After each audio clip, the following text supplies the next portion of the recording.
नमस्कार। प्रादेशिक समाचार के साथ मैं प्रियंका। पहले मुख्य समाचार।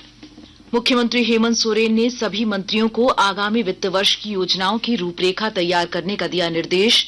कहा, योजनाओं से लोगों को मिले लाभ का लें फीडबैक। किसानों से धान क्रय की प्रक्रिया कल से होगी शुरू। राज्य सरकार ने 680 पैक्सों के माध्यम से 60 लाख क्विंटल धान अधिप्राप्ति का रखा है लक्ष्य। केंद्र सरकार ने राज्य के पर्यटक स्थलों के विकास के लिए 250 करोड़ रुपए की दी मंजूरी। पर्यटन विभाग को पर्यटक स्थलों की सूची तैयार करने का निर्देश। बोकारो जिला के कसमार थाना स्थित दातू के समीप सड़क हादसे में एक ही परिवार के 5 लोगों की मौत, 3 घायल।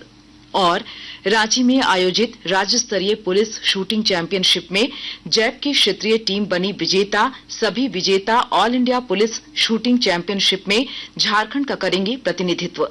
और अब समाचार विस्तार से। मुख्यमंत्री हेमंत सोरेन ने राज्य के सभी मंत्रियों को आगामी वित्त वर्ष में ली जाने वाली योजनाओं की रूपरेखा तैयार करने का निर्देश दिया है।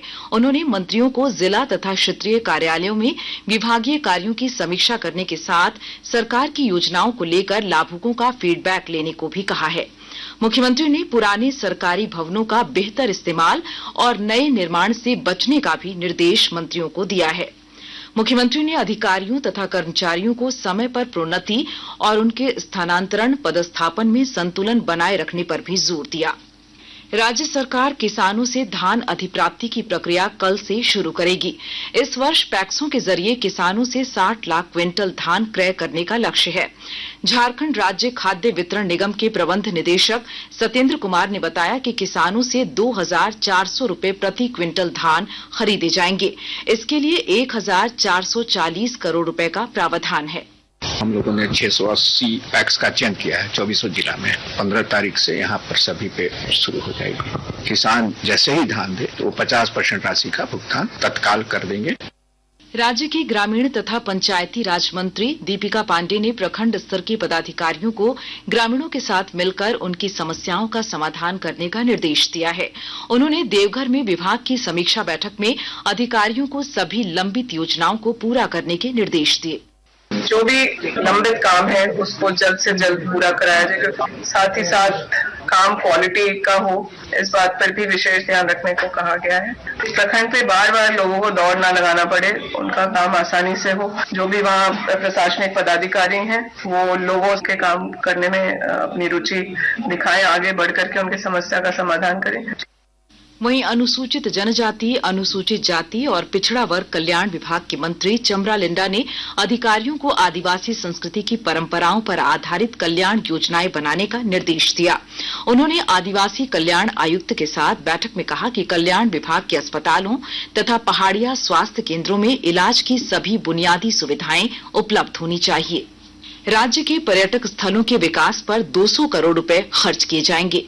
केंद्र सरकार ने विशेष वित्तीय सहायता योजना के तहत इस राशि को मंजूरी दे दी है। इसे लेकर मुख्य सचिव अलका तिवारी ने पर्यटन विभाग के अधिकारियों को विकसित किए जाने वाले पर्यटक स्थलों की पूरी सूची उपलब्ध कराने को कहा है। प्रवर्तन निदेशालय, सीबीआई, आयकर विभाग तथा अन्य केंद्रीय एजेंसियों द्वारा राज्य सरकार के अधिकारियों और कर्मियों के खिलाफ लगाए गए आरोपों की तथ्यों की जांच के लिए राज्य सरकार ने कमेटी बनाई है। मंत्रिमंडल सचिवालय और निगरानी विभाग के विशेष सचिव की अध्यक्षता में गठित कमेटी में संबंधित विभाग द्वारा नामित पदाधिकारी के साथ विधि विभाग तथा एसीबी द्वारा नामित अधिकारी इसके सदस्य होंगे। रांची जिले के बिजली उपभोक्ताओं की समस्याओं के समाधान के लिए बिजली विभाग के द्वारा 17 दिसंबर से विशेष शिविर लगाया जाएगा। अगले वर्ष 31 जनवरी तक आयोजित इस शिविर में smart prepaid billing, mobile number tagging तथा बिजली से संबंधित अन्य शिकायतें दर्ज कराई जा सकेंगी। आकाशवाणी के ताजा तरीन समाचारों के लिए आप हमारी वेबसाइट newsonair.gov.in पर लॉग ऑन कर सकती हैं। ताजा समाचार X handle @AIR news alerts और Facebook page All India Radio News पर भी उपलब्ध है। आप प्रादेशिक समाचार एकांश के एक्स हैंडल @AIR न्यूज _ और फेसबुक, इंस्टाग्राम पेज तथा YouTube channel AIR news Ranchi पर भी हमारे बुलेटिन सुन सकते हैं। प्रादेशिक समाचार आप आकाशवाणी रांची से सुन रहे हैं।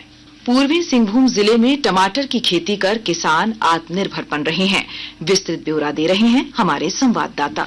पूर्वी सिंहभूम जिले के पटमदा प्रखंड में प्रगतिशील किसान यदुनाथ गोराई ने दुआरीडीह गांव में 45 एकड़ जमीन पर टमाटर की खेती की है। उनके खेत से प्रतिदिन 20 टन टमाटर जमशेदपुर के बाजार में सप्लाई की जाती है।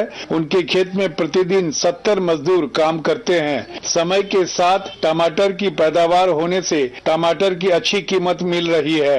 यदुनाथ ने बताया कि आगामी 10 दिनों में उनके खेत से प्रतिदिन 40 टन टमाटर की पैदावार होगी। डॉक्टर राजेश कुमार लालदास, आकाशवाणी समाचार, जमशेदपुर। बोकारो जिला के कसमार थाना स्थित दातू के समीप रामगढ़ बोकारो राष्ट्रीय राजमार्ग पर बीती देर रात सड़क हादसे में एक ही परिवार के 5 लोगों की मौत हो गई, जबकि 3 लोग घायल हैं। ये सभी बोलेरो वाहन से वापस लौट रहे थे। इसी दरमियान एक ट्रेलर से टक्कर होने की वजह से यह हादसा हुआ। जरीडीह सामुदायिक स्वास्थ्य केंद्र के चिकित्सा पदाधिकारी ने बताया कि इस दुर्घटना में घायल 2 लोगों का यहां इलाज चल रहा है, जबकि एक को रेफर किया गया है। एक बोलेरो में करीबन 8 लोग होंगे, जिसमें से 5 लोग की ब्रॉड डेथ थे वो लोग, और उसमें से एक की हालत बहुत गंभीर थी जिनको रेफर किया गया है, और 2 लोग ठीक थे, उसमें से एक बच्ची और एक लेडीज थी। रांची जिला पुलिस ने उग्रवादी संगठनों के नाम रंगदारी मांगने वाले गिरोह के 5 अपराधियों को हथियारों के साथ गिरफ्तार किया है। इन अपराधियों के खिलाफ ओरमांझी थाना क्षेत्र में एक निर्माण कंपनी की साइट पर इन अपराधियों ने फायरिंग करने के साथ एक वाहन को आग के हवाले करने का मामला दर्ज था। मौसम विभाग ने धनबाद, बोकारो और रामगढ़ सहित राज्य के कई हिस्सों में आज से कोल्ड वेव चलने की चेतावनी जारी की है।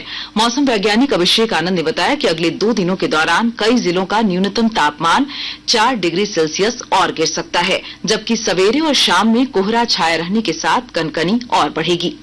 झारखंड में मॉइस्चर अवेलेबिलिटी था, जिसके कारण से सुबह में कोहरा और कुछ जगह पे घना कोहरा की भी स्थिति देखने को मिलेगी।